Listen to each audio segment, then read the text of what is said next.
Uma semana depois da eleição presidencial na Venezuela, o mistério das atas de votação continua e, com ele, a guerra de números na contagem de votos. O Fantástico ouviu com exclusividade a líder da oposição na Venezuela, que é a Maria Corina Machado. Ela fez um agradecimento ao governo brasileiro e disse que tem medo de ser presa. O clima continua tenso nas ruas de Caracas. O presidente Nicolás Maduro comemorou a prisão de 2.000 manifestantes que não aceitam sua reeleição. Este é o depoimento exclusivo ao Fantástico. O primeiro da líder oposicionista Maria Corina Machado a uma TV de fora da Venezuela desde as eleições do último domingo. Muito obrigada pela oportunidade de falar com o povo do Brasil, que eu sei que acompanha de perto a luta dos venezuelanos por um país com liberdade, justiça e dignidade. O que estamos vivendo nessas horas cruciais vai determinar o futuro não só de milhões de venezuelanos, mas também da estabilidade política da região. Essas horas cruciais começaram a ser contadas à meia-noite da madrugada, de domingo para segunda, na Venezuela. Muito depois do horário previsto, o chefe do Conselho Nacional Eleitoral, controlado pelo governo de Nicolás Maduro, faz um anúncio. Nicolás Maduro Moro, 51.20%. El candidato Edmundo González, 44.2%. Foi isso. Elvis Amoroso não apresentou nenhum boletim de urna, só o suposto resultado final. Teriam sido apurados 80% dos votos, apontando a reeleição de Maduro, que está no poder desde 2013. Uma tendência contundente e irreversível. No Recife, esse cientista político achou estranho. Primeiro, porque o resultado oficial dava para cada candidato um número redondinho, se considerada até a quinta casa decimal. A chance desse número ser real é de 1 em 100 milhões. E também o anúncio oficial demorou muito. E a gente foi advertido por especialistas de que o sistema na Venezuela é automatizado e que ele consolida os dados de forma muito rápida. Se der 9h30 e não sair, é porque o resultado foi adverso, foi ruim para o governo.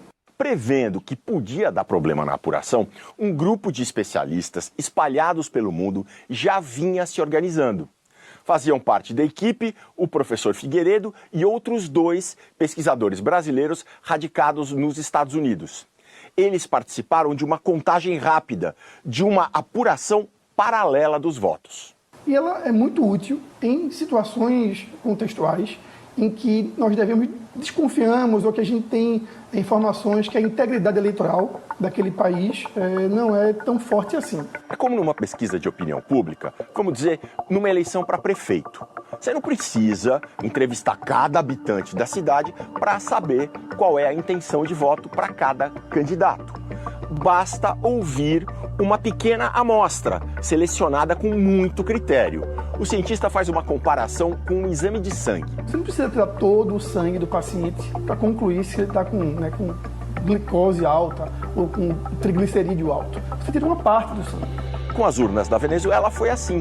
Os pesquisadores, de um total de 30.000 urnas, selecionaram 1.500, tomando cuidado para ser uma escolha bem equilibrada e representativa do país como um todo. A gente não podia pegar somente redutos da oposição, ou somente redutos que Maduro domina.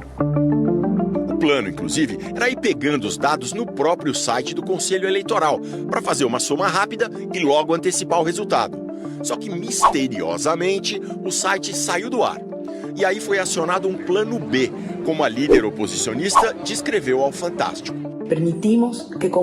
Nos centros eleitorais tivemos uma estrutura cidadã nunca vista, com mais de 1 milhão de voluntários em todo o país para que fôssemos recebendo um a um os boletins oficiais das urnas. Com isso, em 24 horas, pudemos anunciar que o candidato Edmundo González foi eleito com uma margem enorme. Essas informações estão disponíveis para o mundo inteiro. Os voluntários iam de urna em urna para fotografar os boletins, registrando o que tinha dado. Esta jornalista brasileira, que mora há 15 anos em Caracas, viu tudo de perto. Eu pude ver, sim, as pessoas dos chamados comanditos, né? Tanto para um lado como do outro, ali no centro de votação, aguardando para poder fotografar essas atas para ter como respaldo realmente, né? Enquanto os voluntários faziam fotos e os pesquisadores trabalhavam na apuração paralela, um outro grupo preparava às pressas a sua saída do país. Éramos 17. Quem podia sair, saiu. A chefia ficou em Caracas esperando que os observadores que estavam no interior voltassem para a capital, fossem colocados em novos voos. O Ian era o único brasileiro entre os observadores internacionais do Centro Carter, uma organização fundada pelo ex-presidente americano Jimmy Carter. A entidade acompanha eleições no mundo todo, de modo neutro e independente. Para essa eleição, foram convidados pelo próprio Conselho Eleitoral da Venezuela. A gente passou o mês encontrando com interlocutores, ou seja, representantes de todos os candidatos, alguns candidatos, organizações da sociedade civil, entendendo as demandas e as necessidades da sociedade venezuelana. Durante a votação, com observadores em 4 cidades, o Centro Carter não viu nada muito grave. Mas aí o resultado começou a atrasar. E quando veio, não tinha nada a ver com as pesquisas mais sérias de boca de urna. Então, a gente entendeu que qualquer coisa que a gente tivesse para dizer sobre o pleito venezuelano, seria melhor a gente dizer fora do país. Na terça-noite, todo o grupo do Centro Carter já estava em segurança, fora do território venezuelano. E a equipe de contagem paralela tinha seu resultado. Deu 66% para Edmundo Gonzalez e 31% para o Nicolás Maduro. Bem diferente dos 51% a 44% a favor de Maduro que o Comitê Eleitoral anunciou, mas muito parecido com os números divulgados durante a semana pela oposição, 67% a 30% para González. Na sexta-feira, o Conselho Nacional Eleitoral atualizou o resultado, com supostos 97% das urnas apuradas. E de novo botando Maduro na frente, 51,95% contra 43,18% para Edmundo González. 43,18%. O Centro Carter, para quem o brasileiro Ian trabalha, disse que essa eleição não pode ser considerada democrática, porque houve total falta de transparência no anúncio dos resultados, o que constitui uma grave violação de princípios eleitorais.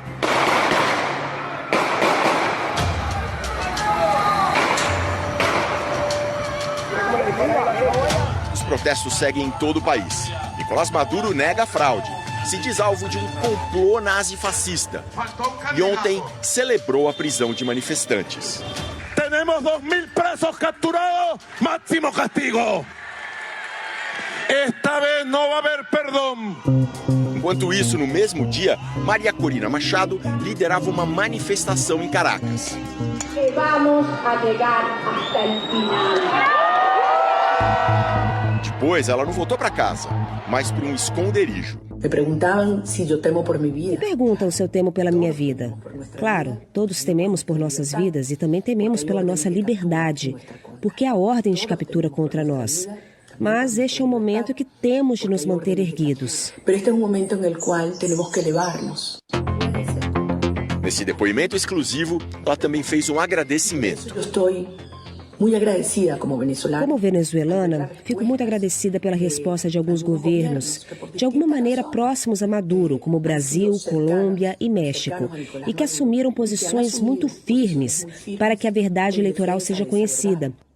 Agradeço a posição nítida do governo do Brasil e do presidente Lula ao exigir que se divulguem os boletins, um a um. Uma a uma.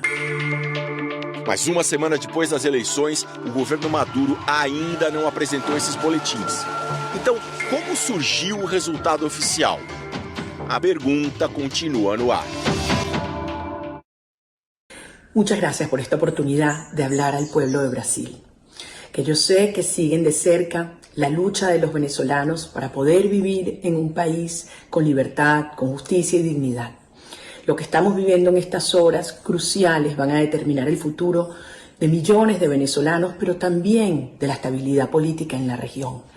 Lo que hemos visto en los últimos meses es una sociedad que de abajo hacia arriba pudo derribar muchas barreras que nos habían estado dividiendo en estos años entre izquierda y derecha, ricos y pobres, blancos y negros, y entender que hay valores comunes y un anhelo que todos tenemos, y es traer a nuestros hijos de regreso a casa y tener a nuestras familias unidas. Por eso, la oportunidad de una elección presidencial se convirtió en un movimiento social sin precedentes, uniendo a todos los venezolanos, dando nuevamente esperanza, siendo el ciudadano el centro de esta lucha.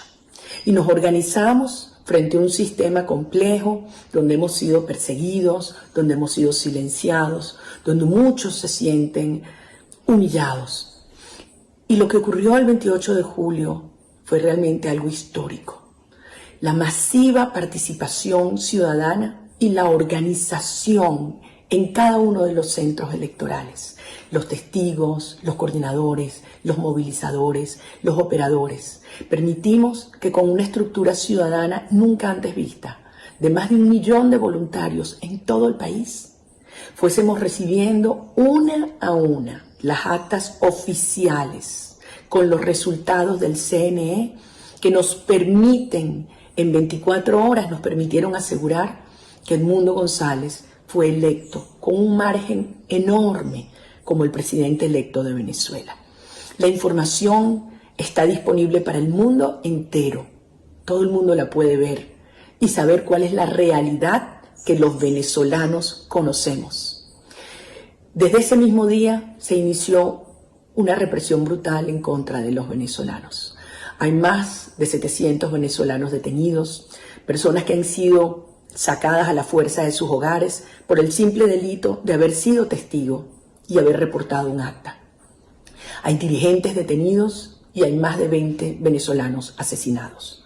Ha sido una represión muy dura que ha puesto en riesgo la vida de muchas personas. Me preguntaban si yo temo por mi vida. Claro, todos tememos por nuestra vida, también por nuestra libertad, porque hay órdenes de captura en nuestra contra. Pero este es un momento en el cual tenemos que elevarnos, porque es la gran oportunidad de avanzar en una transición pacífica y ordenada. Y yo estoy muy agradecida porque he visto una reacción de todos los países, principalmente de América Latina, de todo el continente y de otras partes del mundo, entendiendo que aquí se trata de hacer respetar la verdad, la soberanía popular expresada en el voto de manera inequívoca, que no puede ser controvertida. Allí está la verdad. Y por eso yo estoy muy agradecida como venezolana al ver las respuestas de algunos gobiernos que por distintas razones han sido cercanos a Nicolás Maduro y que han asumido posiciones muy firmes en defensa de esa verdad, incluyendo desde luego el gobierno de Brasil, de Colombia, de México y otros. Esto demuestra, como decía al principio, que esto va mucho más allá de una discusión de izquierda y derecha. Esto tiene que ver con valores humanos, esto tiene que ver con la dignidad humana, con el derecho a la vida y, por supuesto, a que cada pueblo decida su futuro. Y eso es lo que hemos hecho. Yo agradezco la posición nítida del gobierno de Brasil y del presidente Lula cuando ha exigido que se conozcan una a una las actas de votación por parte del Consejo Nacional Electoral y que tengan una verificación independiente que le dé confianza a todas las partes. También agradezco la protección que en esta hora se ha dado en la Embajada de Argentina, donde están asilados 6 colegas, compañeros de la campaña, que están siendo amedrentados y amenazados mientras estamos hablando. Confío que el liderazgo democrático de esta región entiende el momento único que tenemos en Venezuela. Esta oportunidad real para avanzar en una transición pacífica en la cual le abrimos los brazos a todos los venezolanos. Por más diferencias que hayamos tenido en el pasado, todos hemos cometido errores. Lo importante es mirar hacia adelante, garantizar a todos los venezolanos que pueden vivir en un país donde exista prosperidad y oportunidad para todos y que podamos tener las mejores relaciones con nuestros vecinos. En el caso del Brasil es evidente, todos los temas asociados a la inmigración, al cuidado de nuestra Amazonía, de los pueblos indígenas, la complementariedad energética. Tener claro que si Maduro decide permanecer por la fuerza, lo que viene es un proceso de desestabilización con enormes y terribles consecuencias, no solamente en vidas, sino también en destrucción interna y un proceso de migración masivo que afecta y desestabiliza la región. Es hora de mirar adelante, sabemos que estamos en una fase compleja, me hacen muchas preguntas sobre el papel de las Fuerzas Armadas y sobre otros sectores. Yo quiero que entendamos, el pasado domingo 28 de julio, todos los venezolanos, incluyendo los militares que estuvieron en el Plan República, fueron testigos de lo que ocurrió, saben la verdad, se comportaron acorde a la verdad. Y yo confío que va a prevalecer la sensatez y el amor a Venezuela, el respeto a Edmundo González como presidente electo y avanzar en un proceso de negociación donde haya garantías para todas las partes y que podamos lograr fortalecer nuestras instituciones democráticas y que aquellos que se han ido regresen a casa. Necesitamos al pueblo de Brasil. Confiamos en ustedes que nos acompañarán en esta hora como toda América Latina. Venezuela será libre y será uma nação próspera, em liberdade e em paz. Agora à noite, a União Europeia publicou um comunicado em que afirma que os resultados da eleição na Venezuela não podem ser reconhecidos sem evidências para sustentá-los e critica a demora da autoridade eleitoral em publicar as atas da votação do domingo passado. O comunicado pede uma verificação independente das atas e afirma que qualquer tentativa de atrasar a publicação completa delas só vai lançar mais dúvidas sobre a credibilidade dos números oficiais.